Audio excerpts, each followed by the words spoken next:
हाय बच्चा लोग, सो मैं हूँ बसर अहमद खान और आप मुझे देख रहे हो कहाँ? विटामिन बी पे, B for biology.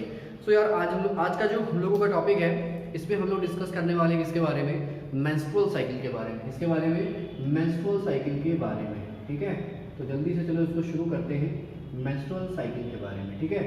Menstrual cycle के बारे में शुरू करने से पहले आपको ये बता दें कि इस टॉपिक से सवाल क्या आए थे, ठीक है। सवाल तो एक ये बना था कि जो फॉलिकुलर फेज होता है वो किसके अंडर में होता है या किस हार्मोन के इन्फ्लुएंस में होता है। एक सवाल एम्स में ये बन चुका है कि जो मेंस्ट्रुअल साइकिल का ब्लड होता है या मेंस्ट्रुअल फ्लो का जो ब्लड होता है वो क्लॉट क्यों नहीं करता। क्या चीज? क्लॉट क्यों नहीं करता, ठीक है।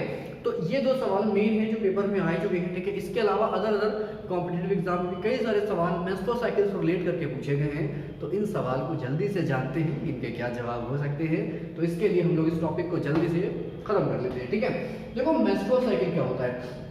जो मेंस्ट्रुअल साइकिल ये होता है नॉर्मली एक तरह का ये हार्मोनल चेंज है। क्या है? इसको बोल सकते हो it is a hormonal change. क्या है? Hormonal change. और ये हार्मोनल चेंज है तो कहां पर है? तो कहां पर है तो बोल सकते हैं कहां पर? बोल सकते हैं फीमेल रिप्रोडक्टिव, फीमेल इधर वाली लिखते हैं इसको, ठीक है, इस साइड लिख देते हैं फीमेल रिप्रोडक्टिव सिस्टम का। किसका? फीमेल रिप्रोडक्टिव सिस्टम का। क्लियर बात? तो ये हो गया मेंस्ट्रुअल साइकिल। लेकिन अभी एक डेफिनेशन और बाकी है इसकी, ठीक है। बाकी क्या है वो हम लोग उसमें डिस्कस कर लेंगे, ठीक है। अगली बात है कि जो मेंस्ट्रुअल साइकिल होता है इसका ड्यूरेशन क्या होता है? क्या होता है इसका? ड्यूरेशन क्या होता है? तो देख लेते हैं भैया कि इसका ड्यूरेशन क्या होता है। अगर इसके ड्यूरेशन की बात करें तो ये 28 टू 29 डेज का होता है। कितना? 28 टू 29 डेज का होता है, या इसीलिए इसको कह सकते हैं कि 1 मंथ का होता है। कितना? 1 मंथ का होता है। और 1 मंथ को लैटिन में क्या कहते हैं? मेंसन। क्या कहते हैं? मेंसन।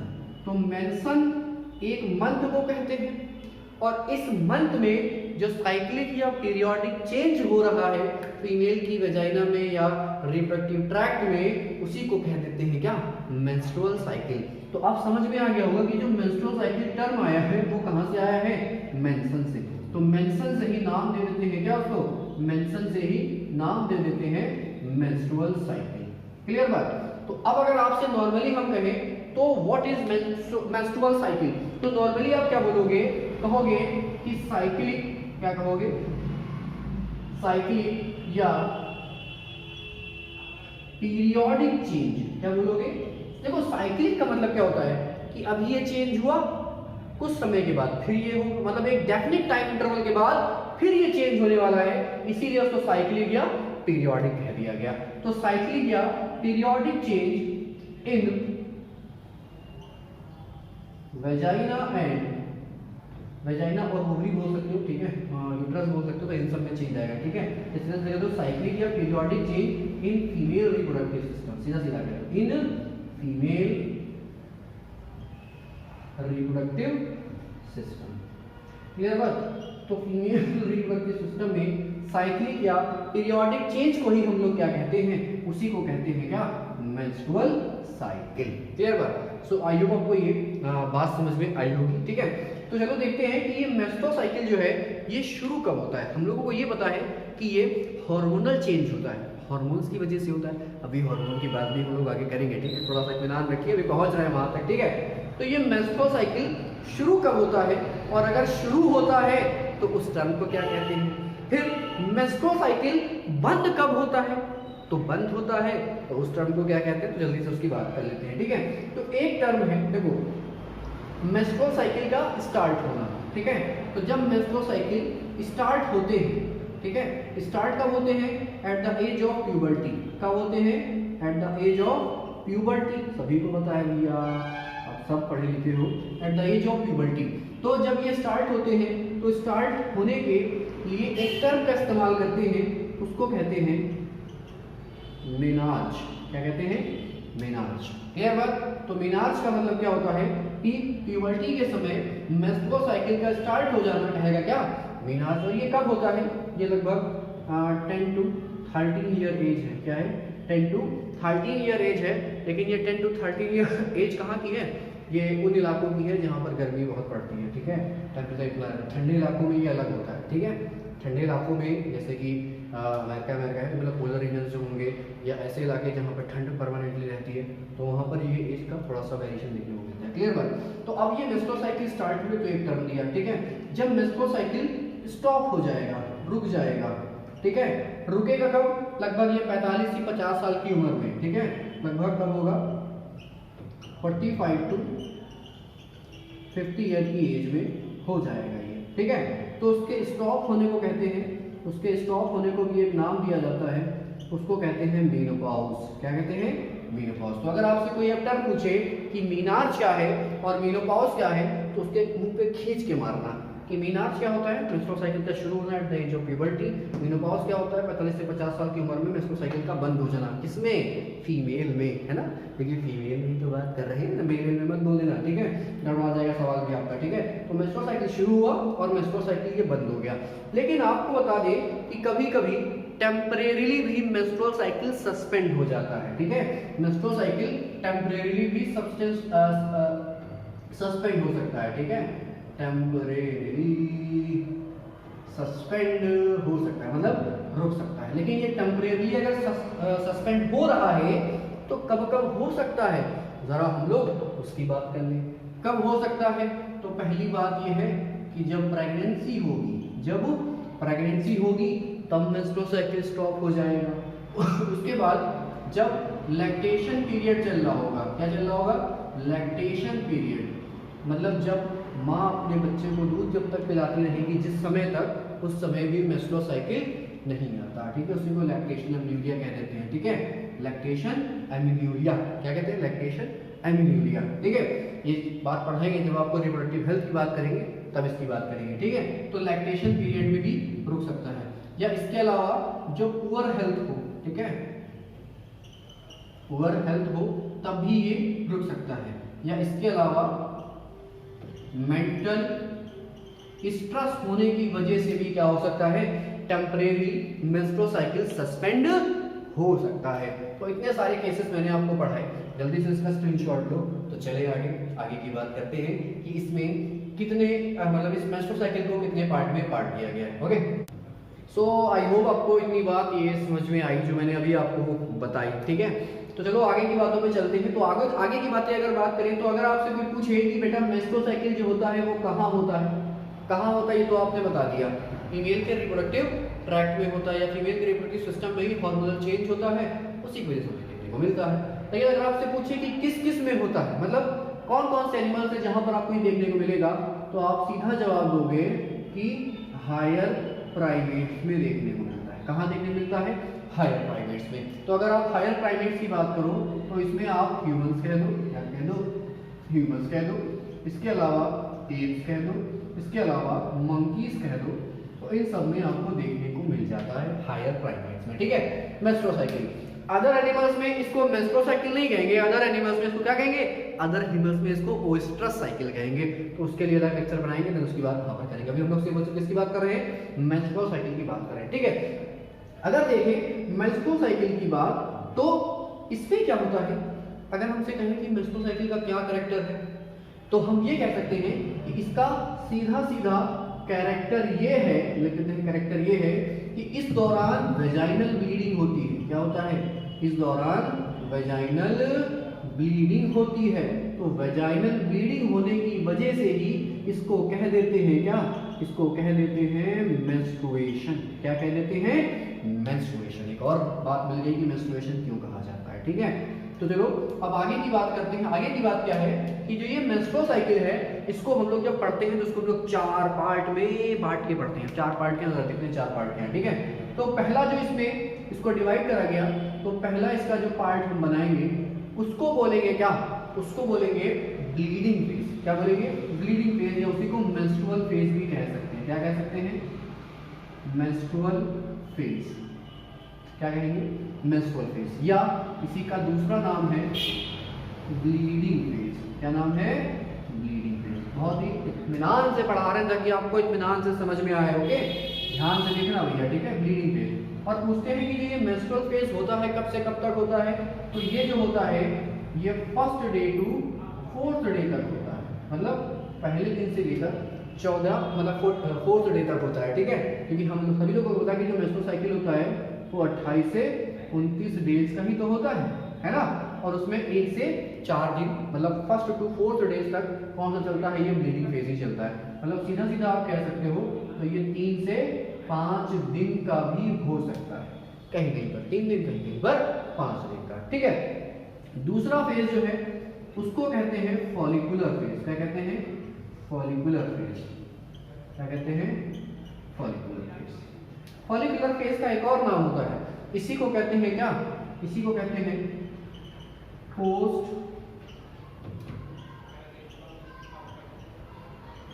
Menstrual phase. क्या कहते हैं?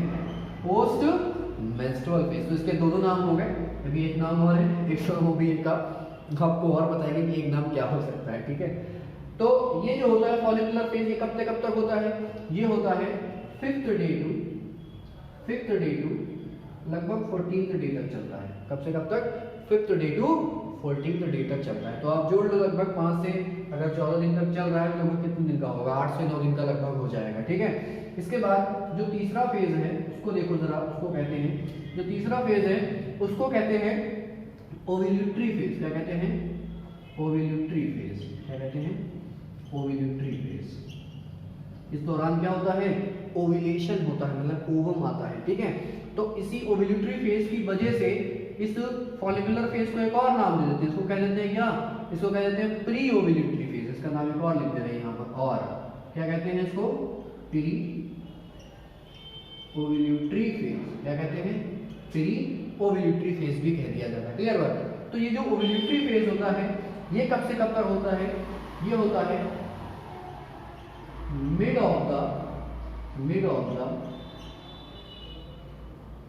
Menstrual cycle. मेंस्ट्रुअल साइकिल के मिड में होता है। तो मिड में आप बात करोगे तो लगभग 14वें या 15वें दिन के बीच में होता है, 14 to 15th डे में ही हो जाता है, क्लियर बात। तो लिख देते हैं यहाँ पर 14th to 15th डे, इसी दिन के बीच में हो जाता है ये, ठीक है। इसके अलावा जरा चौथे फेज पे आ जाओ। चौथा फेज क्या होता है? ठीक है, चौथा फेज, ठीक है। इस चौथे फेज को नाम देते हैं क्या? Luteal phase. क्या कहते हैं? Luteal phase. Luteal phase. और ल्यूटियल फेज कब से कब तक होता है? ये 15वें से 29th डे तक, अगर 28 हो या 29 हो, जो भी दिन हो उस दिन तक ये चलता है, क्लियर बात। तो हम लोगों ने इतना तो जान लिया कि इसमें 4 फेज होते हैं। पहला फेज मेंस्ट्रुअल फेज, दूसरा फॉलिकुलर फेज, तीसरा ओव्यूलेटरी फेज और चौथा फेज है वो ल्यूटियल फेज है। लेकिन अभी एक बात और जानने को बची है कि ये जो फेज हो रहे हैं ये किस किस हार्मोन की इन्फ्लुएंस में हो रहे हैं। तो चलो उसकी जल्दी से चर्चा करते हैं, ठीक है। चर्चा क्या करनी है हम लोगों को कि ये तो बात हो गई, इस बात को हटा देते हैं, ठीक है। तो नई बातें लोग शुरू करते हैं। देखो होता क्या है, बोलता भी जाऊंगा बताता भी जाऊंगा, ठीक है। तो जो आप मेंस्ट्रुअल फेज देख रहे हो, ठीक है, ये जो आप ये मेंस्ट्रुअल फेज देख रहे हो, मेंस्ट्रुअल फेज जो होगा ये किस हार्मोन की वजह से होगा। तो जो मेंस्ट्रुअल फेज होता है ये होता है किसकी वजह से होता है? Decrease level of progesterone, progesterone के कम हो जाने की वजह से। तो जब प्रोजेस्टेरॉन का लेवल घट जाता है तो होता ये है कि यूट्रस जो होता है, यूट्रस के बारे में अगर आप लोगों को पता हो तो हिस्टोलॉजी में पहले पढ़ा चुका था। तो अगर यूट्रस आपको पता हो तो यूट्रस कुछ इस तरह से आप बना लो, ठीक है। नहीं पता हो तो एक बार देख लो कि अब क्या बताएं, ठीक है। ये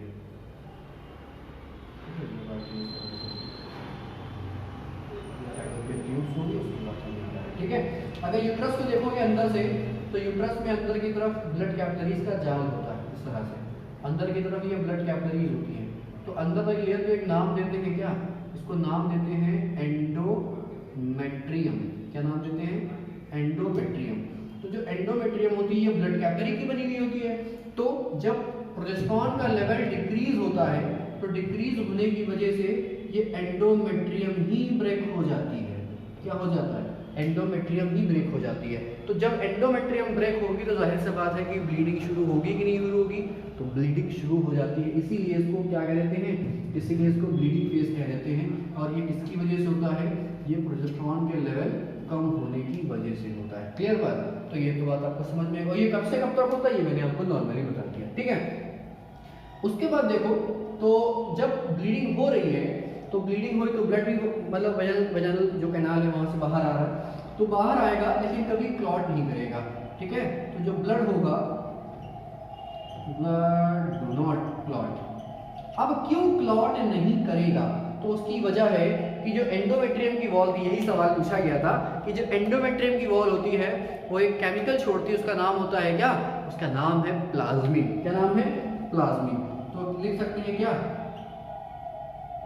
due to presence of plasmin, due to presence of plasmin.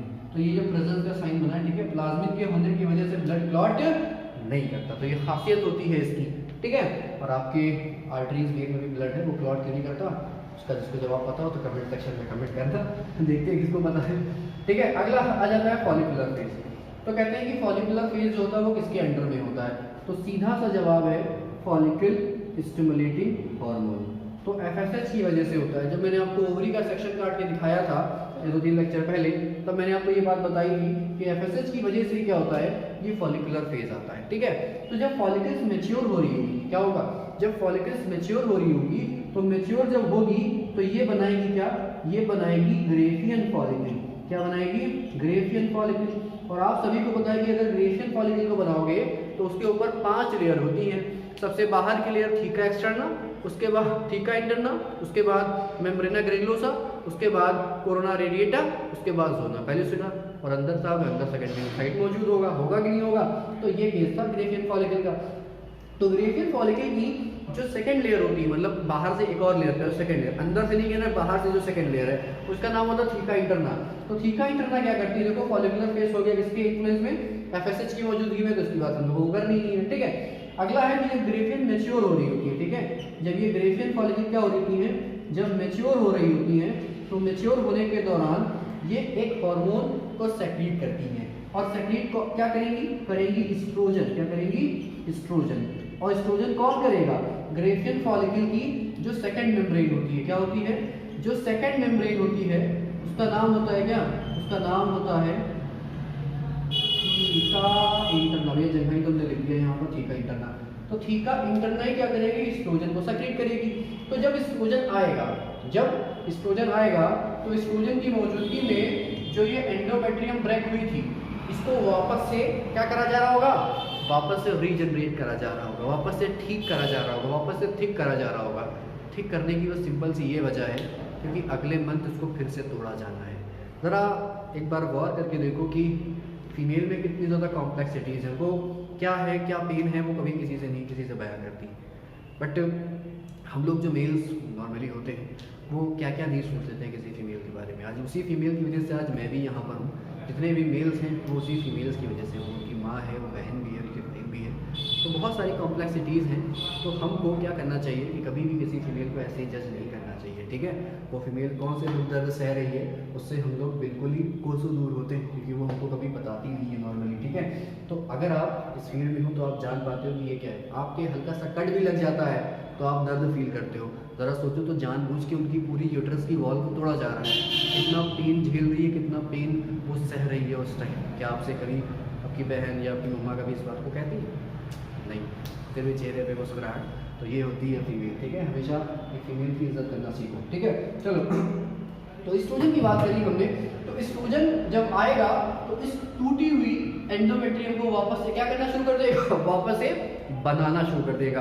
तो एस्ट्रोजन की मदद से ही होगा, ठीक है। तो लिख सकते हैं क्या, एस्ट्रोजन रिपेयर। एस्ट्रोजन क्या करता है, एस्ट्रोजन रिपेयर करता है, क्या रिपेयर करता है, किसको, एंडोमेट्रियम को। किसको, एंडोमेट्रियम को। बेटा बहुत इत्मीनान से ये पढ़ा रहे हैं क्योंकि बहुत ही कॉम्प्लेक्स हो जाता है, इसलिए बहुत ही इत्मीनान से पढ़ा रहे हैं, नहीं तो बहुत तेज तेज लेके चलते हैं अभी इसको, ठीक है। तो ये जब एस्ट्रोजन आएगा तो एस्ट्रोजन मतलब जैसे जैसे मैच्योर होती जाएगी, कौन, ग्रेफियन फॉलिकल, मतलब फॉलिकल जो डेवलप हुई थी इसके अंडर, किसके इन्फ्लुएंस में, फॉलिकल स्टिमुलेटिंग हार्मोन के इन्फ्लुएंस में। अब ये मैच्योर होकर बनेगी क्या, ग्रेफियन फॉलिकल। तो ग्रेफियन फॉलिकल जैसे जैसे मैच्योर होती जाएगी वैसे वैसे एस्ट्रोजन का लेवल बढ़ता जाएगा। अब जरा देखो कि एस्ट्रोजन का लेवल जब बढ़ता है, मतलब जब ब्लड में एस्ट्रोजन का लेवल बढ़ता है तो इसका मैसेज किसको जाता है, पिट्यूटरी के पास, ब्रेन के पास पहुंच जाता है। तो ब्रेन क्या करता, इस एस्ट्रोजन के रेस्पॉन्स में एक और हार्मोन छोड़ देता, उसका नाम क्या है, LH, ल्यूटिनाइजिंग हार्मोन। क्या, ल्यूटिनाइजिंग हार्मोन। और जब ल्यूटिनाइजिंग हार्मोन का लेवल बहुत ज्यादा बढ़ जाएगा तो इसी को कहेंगे क्या, इसी को कहेंगे LH सर्ज। क्या कहेंगे, LH सर्ज। क्लियर बात। तो LH सर्ज क्यों कहा गया, क्योंकि एस्ट्रोजन की वजह से LH आया, ल्यूटिनाइजिंग हार्मोन, और ल्यूटिनाइजिंग हार्मोन जब आया तो उसी को बोलते हैं क्या, LH सर्ज। और जब ल्यूटिनाइजिंग हार्मोन आ गया, इसी की मदद से क्या हो जाएगा, ओव्यूलेशन हो जाएगा। उसी फेज को बोलेंगे ओव्यूलेटरी फेज। ओव्यूलेटरी फेज जो होता है वो ल्यूटिनाइजिंग हार्मोन की मौजूदगी में होता है। क्लियर बात। ल्यूटिनाइजिंग हार्मोन आएगा जब ही ओव्यूलेशन होगा, मतलब ओवरी से जो सेकेंडरी oocyte निकल के बाहर आने वाला है वो किसकी मौजूदगी में आने वाला है, वो इसी ल्यूटिनाइजिंग हार्मोन की मौजूदगी में आने वाला है। तो देखो फिर से एक बात लेके चलते हैं कि मेंस्ट्रुअल फेज जो हुआ वो किसके अंडर में हुआ, वो प्रोजेस्टेरोन की कमी की वजह से हुआ। फॉलिकुलर फेज जो हुआ किसकी वजह से हुआ, फॉलिकल स्टिमुलेटिंग हार्मोन की वजह से हुआ। ओव्यूलेटरी फेज जो हुआ किसकी वजह से हुआ, वो ल्यूटिनाइजिंग हार्मोन की वजह से हुआ। और ल्यूटिनाइजिंग हार्मोन के आने की वजह कौन है, ल्यूटिनाइजिंग हार्मोन के आने की वजह एक ही है, वो है कौन, एस्ट्रोजन। और एस्ट्रोजन कहां से आया, एस्ट्रोजन आने की वजह यह है कि ग्रेफियन फॉलिकल जब मैच्योर हुई है तो ग्रेफियन फॉलिकल की एक लेयर होती है, इसको बोलते हैं थीका इंटरना। थीका इंटरना ही क्या कर देती है, एस्ट्रोजन को सेक्रेट करने लगती है। और एस्ट्रोजन की मदद से ही क्या हुआ, एंडोमेट्रियम को रिपेयर कर दिया गया, और उसी की वजह से LH भी आ गया। जब LH आया तो उसने ओव्यूलेटरी फेज करा दिया, और ओव्यूलेटरी फेज जब कराया तो सेकेंडरी oocyte ओवरी से बाहर आया, और जब बाहर आया तो ओवरी में वो अपनी 3 लेयर छोड़ के आया। कौन, थीका एक्सटर्ना, थीका इंटरना और मेम्ब्रेना ग्रैन्युलोसा। इसमें से थीका इंटरना, थीका एक्सटर्ना क्या करेंगी, जो 3 लेयर थी बताया था इनके बारे में कि ये क्या करेंगी, ये भैया जाकर बना लेंगी कॉर्पस ल्यूटियम। किसको बना लेंगी, कॉर्पस ल्यूटियम को। और कॉर्पस ल्यूटियम जब बन जाएगा तो it is a endocrine structure. क्या, एंडोक्राइन स्ट्रक्चर। तो एंडोक्राइन स्ट्रक्चर जब बना तो वो सेक्रीट करेगा क्या, प्रोजेस्टेरोन। ये बात पहले भी बता चुके थे कि जो कॉर्पस ल्यूटियम था, जो कॉर्पस ल्यूटियम था, ठीक है, कॉर्पस ल्यूटियम जो था वो सेक्रीट करता है एक हार्मोन को, उसको कहते हैं क्या, प्रोजेस्टेरोन। क्या कहते हैं, प्रोजेस्टेरोन। तो जरा देखो कि प्रोजेस्टेरोन का लेवल कब कम था, मेंस्ट्रुअल फेज में, और कब बढ़ गया, ओव्यूलेटरी फेज के बाद। मतलब जो ये ल्यूटियल फेज होगा, कॉर्पस ल्यूटियम का फॉर्मेशन होगा, वो किसके अंडर में होगा, वो प्रोजेस्टेरोन के अंडर में होगा। तो लिख दो यहाँ पर कि प्रोजेस्टेरोन की वजह से होगा। ठीक है। तो अब देखो प्रोजेस्टेरोन जो आ रहा है वो किसकी मदद से आ रहा है, वो कॉर्पस ल्यूटियम की मदद से आ रहा है। और हमने आपको बताया था कि कॉर्पस ल्यूटियम की जिंदगी जो होती है वो डिपेंड करती है प्रेगनेंसी पे। अगर प्रेगनेंसी हुई तो कॉर्पस ल्यूटियम की जिंदगी क्या होगी, कॉर्पस ल्यूटियम की जिंदगी 3.5 मंथ की हो जाएगी। और अगर कॉर्पस ल्यूटियम में प्रेगनेंसी नहीं हुई, अगर अगर फीमेल में प्रेगनेंसी नहीं हुई, तब कॉर्पस ल्यूटियम की जिंदगी जो हो जाएगी वो 10 से 12 दिन की रह जाएगी। कितनी, 10 से 12 दिन या 13-14 दिन, जो भी बोल दो। नॉर्मली वैल्यू जो होती है वैरी कर जाती है, 13 से 14 दिन बोल दो, इतनी जिंदगी रहती है। और अगर प्रेगनेंसी हुई तो जिंदगी 3.5 मंथ की हो जाएगी, क्योंकि प्लेसेंटा बनवाने में कॉर्पस ल्यूटियम से आया हुआ हार्मोन प्रोजेस्टेरोन उसमें मदद करेगा। क्लियर है।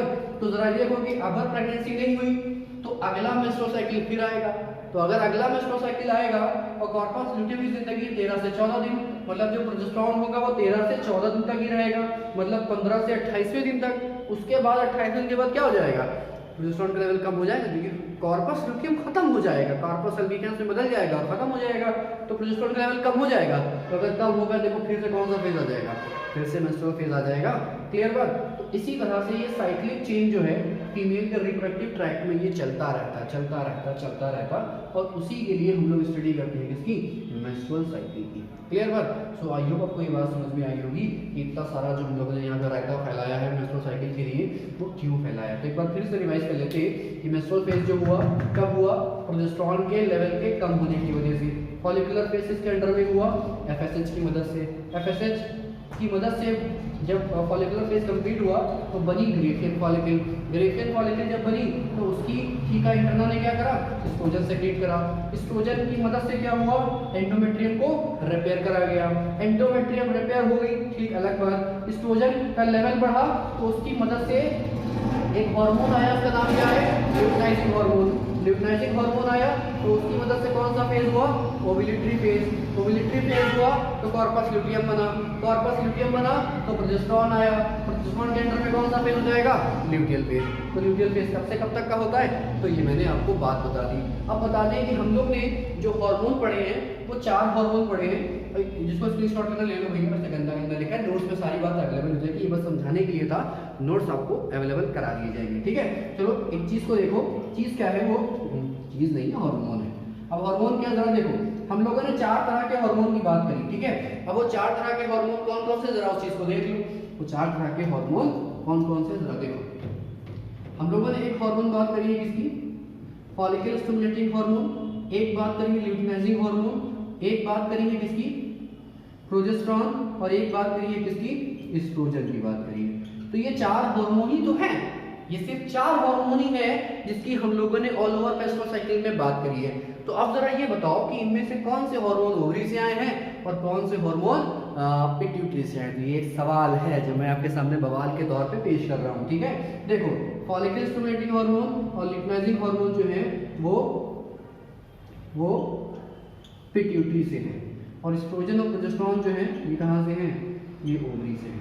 तो कह सकते हो कि पिट्यूटरी हार्मोन कौन, FSH and LH, ovarian hormone कौन, वो भैया एस्ट्रोजन एंड प्रोजेस्टेरॉन। इन्हीं की मदद से पूरा मेंस्ट्रुअल साइकिल हम लोग पढ़ डालते हैं। क्लियर बात। सो आई होप आपको ये बात समझ में आई होगी। इसी की मदद से कि किस हार्मोन का लेवल किस टाइम बढ़ा हुआ है, उस टाइम आप ग्राफिकल रिप्रेजेंटेशन भी कर सकते हो, ठीक है। तो ग्राफिकल रिप्रेजेंटेशन जो होगा वो नोट्स में आपके अवेलेबल होगा। सो बच्चे लोग बस यही पे इस लेक्चर को समाप्त करते हैं, और अगले लेक्चर में मिलेंगे आपसे किसके बारे में, मेंस्ट्रुअल साइकिल तो खत्म, बात करेंगे ओएस्टर साइकिल की। 2-3 सवाल थे कि मेंस्ट्रुअल साइकिल का ब्लड क्लॉट क्यों नहीं करता, तो उसकी वजह थी प्लाज्मिन, मैंने बताया था।